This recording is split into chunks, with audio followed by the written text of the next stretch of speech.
Hej, jeg har omløb og motion. Første spørgsmål er at forklare ændringen i danskernes motionsvaner og vurdere om Martins valg af motionsform stemmer overens med de fremherskede tendenser.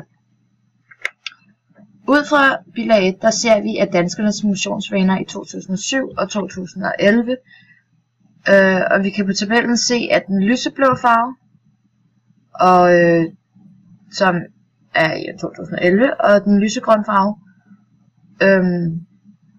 i 2007, de har næsten i alle sportsgrene haft flest tilhængere med over halvdelen, med undtagelse i fodbold, badminton, golf, som både i år 2011 og 2007 har haft flest deltagere af deres sport, eller har flest deltagere af deres sport i foreninger. Dette hænger sammen med, at lige netop disse sportsgrene er holdsport, og med golfsporten, som vi ser her, der skal man ofte være en forening for at spille spillet. Der er to sportsgrene, man især lægger mærke til på tabellen, hvilket er jogging og vandreture. Disse sportsgrene det er begge skyhøje for dem, som ikke er i foreninger, hvilket vi tydeligt kan se her. For det her hernede er dem, der er i forening. Og det er de både i 2007 og 2011. Dog er der kommet flere i foreningen i jogging løber til i år 2011, og i vandreture der er den faldet fra 2007 til 2011 i dem i ikke-foreninger, men der er stadig mange flere. De her to sportsgrene, det er de til fælles, at det begge er sportsgrene, der kan udføres af et enkelt individ, hvilket nok også er grunden til, at man ikke er i en forening. Ud fra jogging og motion står der at næsten hver tredje dansker løber regelmæssigt, men uden for foreninger. Det stemmer også overens med Martins motionsvaner. Han løber over eller cykler 3 til 4 gange om ugen. Og på skemaet kan vi se, at der ikke er lige så mange, der cykler, som der er, der løber. Men af dem, der cykler, der er størstedelen uden for foreningerne. Så det stemmer godt overens. Spørgsmål 2. Forklar kort, hvad der menes med, at Martin har et kondital på 44, og tage stilling til, om han er i god form. Ud fra billede 2 kan vi se, at Martins kondital ligger på over middel, dog lige på grænsen til middel. Det ser man ved at kigge i tabellen, som er her. Man går ned under mand. Det her det er tabellen for mænd. Så tager man alderen, og Martin han er 20 år, så man går ind under her. Så rammer man stadig indtil man når 44 eller noget mellem 44. Her der kan vi se, at det ligger på overmiddel, men lige på grænsen, da 43 det er på middel.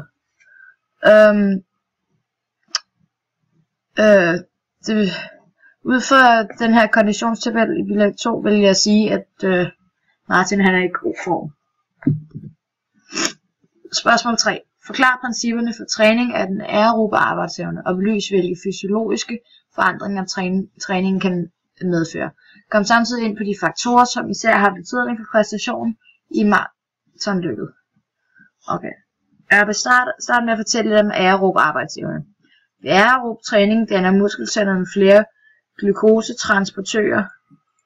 Aerob betyder iltkrævende, altså at der er en vis tilstedeværelse af ilt i musklerne under træning. Aerob træning er hovedsageligt konditionstræning. Herunder er der løb og cykling, svømning, flere. Det tager tid for ilt at nå med blodet ud til musklen. Derfor er aerob træning typisk langvarig træning. Det stemmer godt overens med for eksempel maraton og cykling. Dette ses på baggrund af den modsatte form for arbejdsevne, anaerob træning, som er mere, kan være mere kortvarig, men meget intens. Aerob processer det forekommer, når der ikke er direkte eksplosive, eller når der ikke er direkte eksplosive præstationer. Denne proces leverer energi til dannelse af ATP. I lungerne er et respirationsorgan, hvor udveksling af gasser, f.eks. ilt og koldioxid, mellem luften og blodet foregår. En aerob træning gør kroppen bedre i stand til at optage og transportere ilt rundt i kroppen.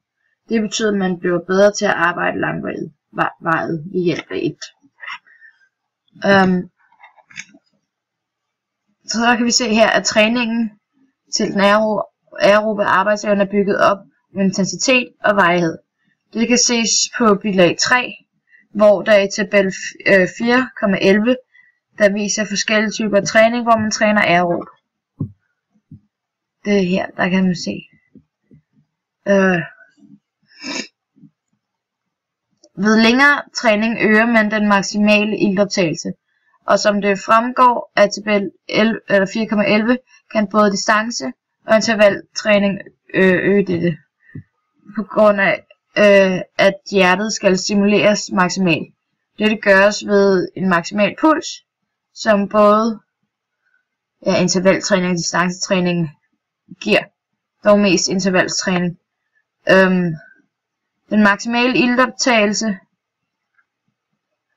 med intervaltræning bruges, og distancetræning bruges til at øge den maksimale iltoptagelse. Når den maksimale iltoptagelse kommer til udtryk, når man regner med kondital. Så har jeg hurtigt skrevet formen for, hvordan man udregner konditallet, som er den maksimale iltoptagelse gange 1000 divideret med vægten.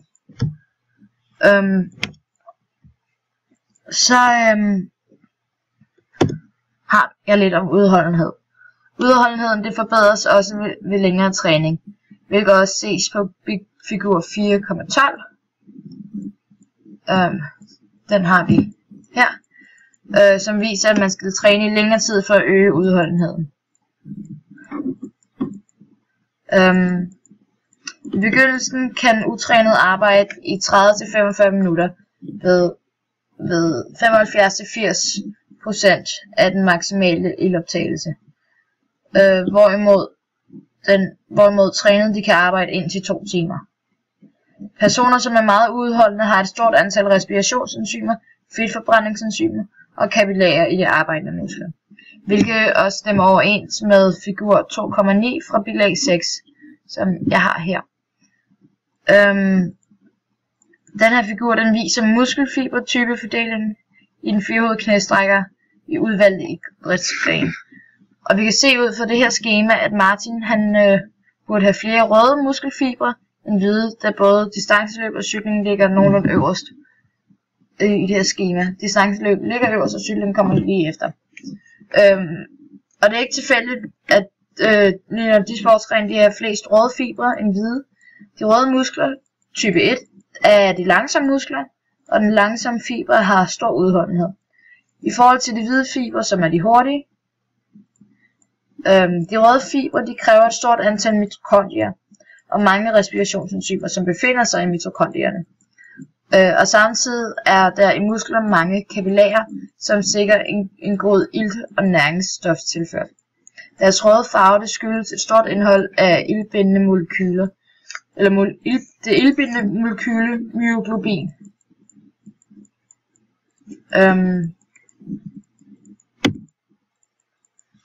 På bilag 4, der kan vi se principper for aerob træning.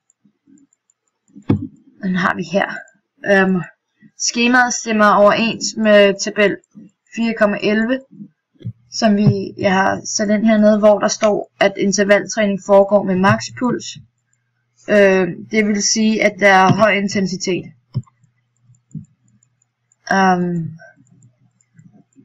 Som vi på bilag 4 ser vi ud fra skemaet på den nederste rubrik, som fortæller os, at hvis vi vælger at lave intervaltræning, skal pulsfrekvensen gennemsnitligt være på 90%, og i det primære område, som man træner, skal den være på 80-100%. Skemaet viser også, hvor mange antal slag i minuttet man skal have i pulsfrekvens gennemsnitligt. Der skal man have 180, hvis det er intervaltræning, og i det primære område, der skal man have 160-200. Dog skal den her arbejdsintensitet reguleres i forhold til den enkelte idrætsudøvers maksimale pulsfrekvens.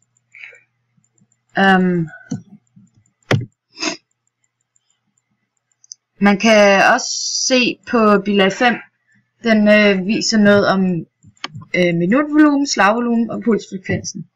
Hos i hvile, hos en utrænet, moderat trænet og udholdenhedstrænet person. Og så viser den i hviletilstand moderat arbejde og maksimal arbejde. Eftersom Martin han havde et kondital på 44, hvilket var meget godt, eller hvilket var overmiddel, men han kun har koncentreret sig om løb og cykling 4 gange om ugen, men ikke efter en fast træningsplan, der må jeg gå ud fra, at hans lavvolumen og pulsfrekvens og minutvolumen er moderat trænet, fordi at den er nok ikke udholdenhedstrænet, fordi at han igen ikke planlægger hans træning. Men stadig har han trænet meget, og han har trænet det meste af sit liv. Så derfor må den være moderat trænet og ikke utrænet. Det vil så sige, at i minutvolumen i blod per minut, i hvile, der vil det være omkring 4,8. Under moderat arbejde, der skal han minutvolumen ligge omkring 15. Og under maksimal arbejde skal det ligge omkring 25,4. I slagvolumen, der skal den i hvile ligge omkring 88. Moderat arbejde 110. Maksimal arbejde 130. Og pulsfrekvensen 55, 138, 195.